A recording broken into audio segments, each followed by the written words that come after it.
kind of garage door we got going here? We've got a insulated Heritage brand, walnut color with glass in the top panels. And it really loved how it transformed the look of this garage. It's an unattached garage door, but it's still, we'll put up some before and after pictures because it's just a phenomenal transformation. Man, that is nice. That is beautiful. Look at that.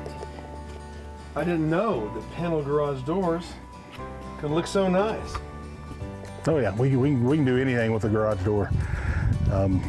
Like this, we get one that look more like a carriage house look. This is what is called a long panel. If you see the cutouts in the middle, that's called a long panel. We have other ones that are a short panel. That would be 4 squares along that one panel.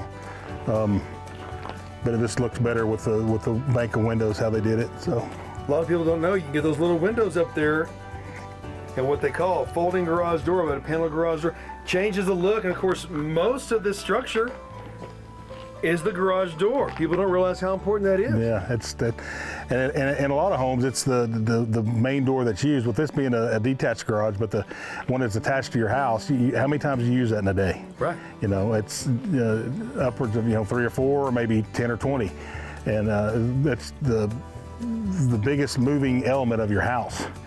Wow. So you need to take care of it. Yep. You know, it's like you said before, man, people just don't take care of the garage doors. Right. And many times, they discover a problem on their way to work when they're going to run late or when it's snowing or they can't close the door. Right. You know what? They can be proactive by calling Pro Lift and calling the Garage Door Whisperer. That's correct.